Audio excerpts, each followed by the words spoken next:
आइए शुरू करते हैं बिहार बोर्ड क्लास 10 साइंस की फिजिक्स के प्रकाश के प्रवर्तन तथा अपवर्तन के 30 इंपॉर्टेंट ऑब्जेक्टिव क्वेश्चन जो आपकी परीक्षा में डायरेक्ट पूछे जाएंगे।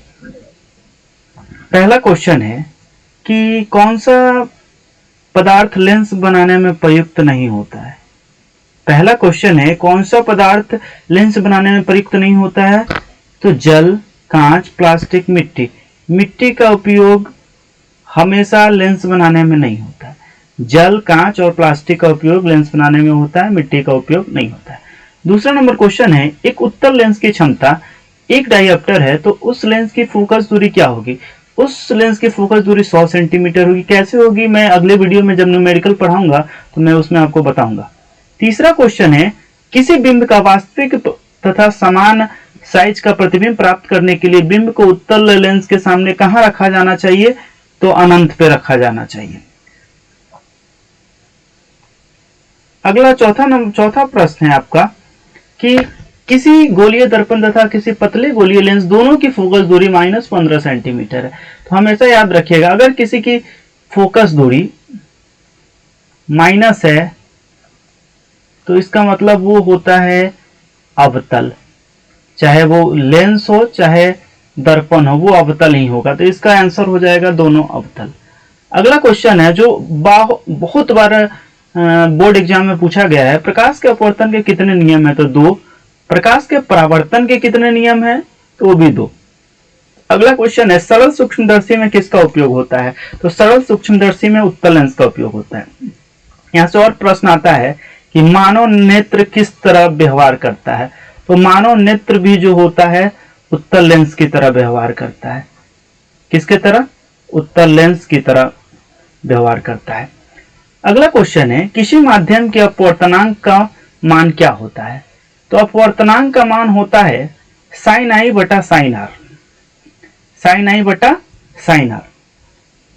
अगला क्वेश्चन देखते हैं जो बहुत ही इंपॉर्टेंट है। क्वेश्चन आ रहा है अवतल लेंस का आवर्धन क्या होता है। तो याद रखिएगा अवतल लेंस का जो आवर्धन होता है वो v बटा u होता है। ये क्वेश्चन 2013, 2020, 2021 और 2021 के सेकंड शिफ्ट में पूछा गया। बहुत ही इंपॉर्टेंट क्वेश्चन है। अगला क्वेश्चन है गोलीय दर्पण में फोकसांतर एवं वक्रता त्रिज्या के बीच क्या संबंध है। तो वो होता है F बराबर r/2। अगर तिरछा गुना कर दीजिएगा तो r बराबर 2f। यही आपका संबंध होता है गोलीय दर्पण के फोकसांतर यानी फोकस और वक्रता त्रिज्या के बीच। तो आपका आंसर हो जाएगा r बराबर 2f a। अगला क्वेश्चन निर्गत किरण और अभिलंब के बीच के कोण को क्या कहते हैं। तो इसका आंसर होगा निर्गत कोण। क्या होगा? निर्गत कोण। तो वीडियो आपको अच्छा लगे तो लाइक करें, सब्सक्राइब करें और शेयर करें। ये 2023 में जो बोर्ड परीक्षा होने वाली है उसके लिए बहुत ही इंपॉर्टेंट वीडियो है, इसे देखना ना भूले। हर दिन मैं ऐसा वीडियो बनाता रहूंगा। 15 मिनट में 30-35 objective important question chapter wise में लाऊंगा। अगला क्वेश्चन है दर्पण से बना उत्तल दर्पण से बना प्रतिबिंब कैसा होता है। तो हम आपको एक चीज बताना चाहते हैं। अगर कोई भी प्रतिबिंब, ये नोट डाउन कर लीजिएगा, कोई भी प्रतिबिंब अगर वास्तविक होगा तो वो हमेशा उल्टा बनेगा। वास्तविक उल्टा बनता है और वो जो काल्पनिक होगा अगर तो वो आपका हमेशा सीधा बनेगा। ठीक है।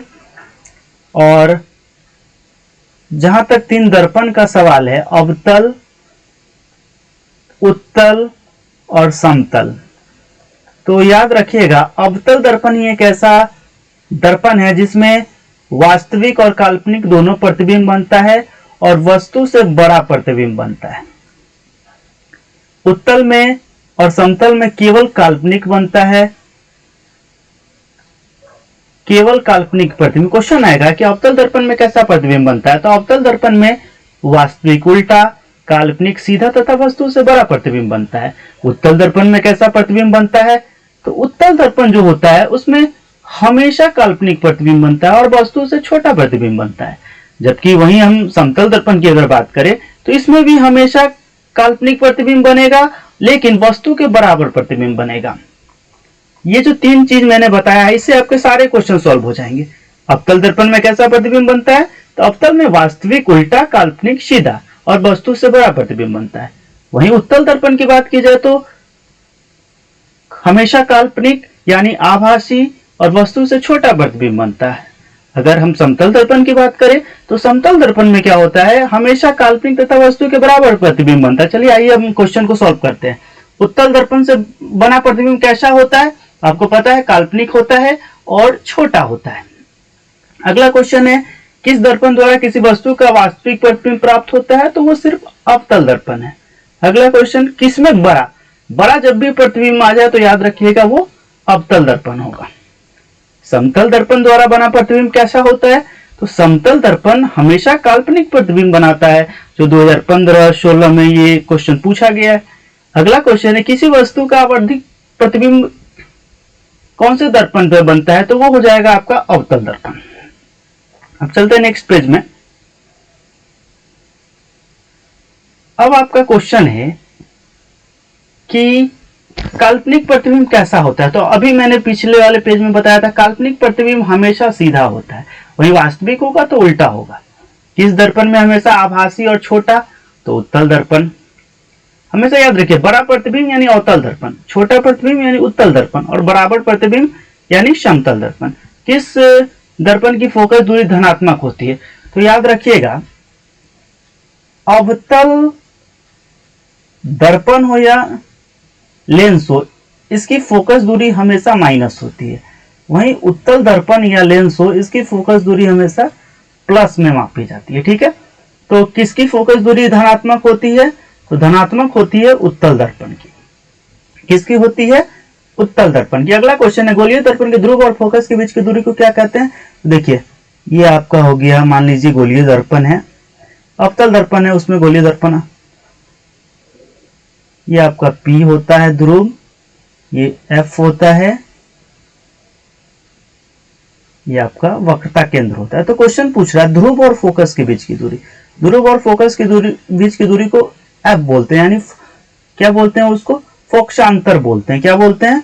फोकसांतर बोलते हैं, यानी फोकस दूरी बोलते हैं। अगला क्वेश्चन है, वक्रता त्रिज्या एवं फोकस दूरी के कौन सा संबंध है? तो अभी बताए थे F बराबर R/2। अगला क्वेश्चन है, हजामत बनाने के लिए किस दर्पण का उपयोग होता है? तो अवतल दर्पण का। प्रश्न आता है कि हजामती दर्पण के रूप में अवतल दर्पण का प्रयोग क्यों होता है? क्यों? क्योंकि अवतल दर्पण किसी वस्तु का बड़ा प्रतिबिंब बनाता है। चलिए अगले पेज में चलते हैं। अगला पेज में क्वेश्चन आता है, प्रकाश तरंग का उदाहरण है। तो प्रकाश जो होता है विद्युत चुंबकीय तरंग है और ये हमेशा अनुप्रस्थ होता है। क्या होता है? अनुप्रस्थ होता है। तो इसका आंसर हो जाएगा विद्युत चुंबकीय अनुप्रस्थ तरंग। प्रकाश तरंग उदाहरण है विद्युत चुंबकीय अनुप्रस्थ तरंग का। दंत विशेषज्ञ किस दर्पण का उपयोग मरीजों को दांत का बड़ा प्रतिबिंब देखने के लिए, जहां बड़ा प्रतिबिंब आ जाए, अवतल दर्पण का उपयोग करें। अब क्वेश्चन आता है, एक मैंने यही इंपॉर्टेंट टॉपिक लगाया है, प्रकाश का प्रवर्तन। प्रकाश की किरणें जब किसी वस्तु पर पड़ती है तो वो किरणें उस वस्तु अथवा सतह से टकराकर लौट जाती है। इसे ही हम लोग बोलते हैं प्रकाश का परावर्तन। क्या बोलते हैं? प्रकाश का परावर्तन। ये आपका विलंब हो जाता है, ये आपतित किरण, ये हो जाता है आपका परावर्तित किरण, और ये हो जाता है आपतन कोण, ये परावर्तन कोण, और ये अविलंब।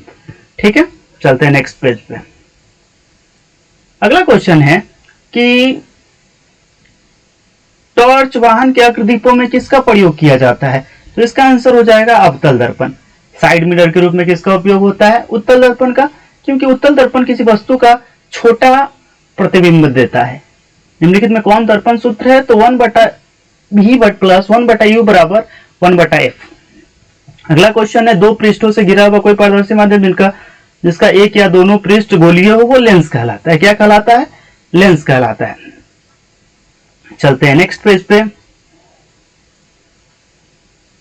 अगला क्वेश्चन है, निम्नलिखित में किस माध्यम में प्रकाश की चाल सबसे अधिक होती है? तो निर्वात में 3 लाख किलोमीटर पर सेकेंड।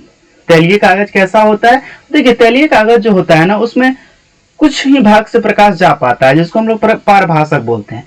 और आज का आखिरी प्रश्न है, बहुत ही इंपॉर्टेंट। अब समतल दर्पण की फोकस दूरी होती है अनंत। क्या होती है? अनंत। ये 30 क्वेश्चन आपको कैसे लगे कमेंट में जरूर बताइएगा।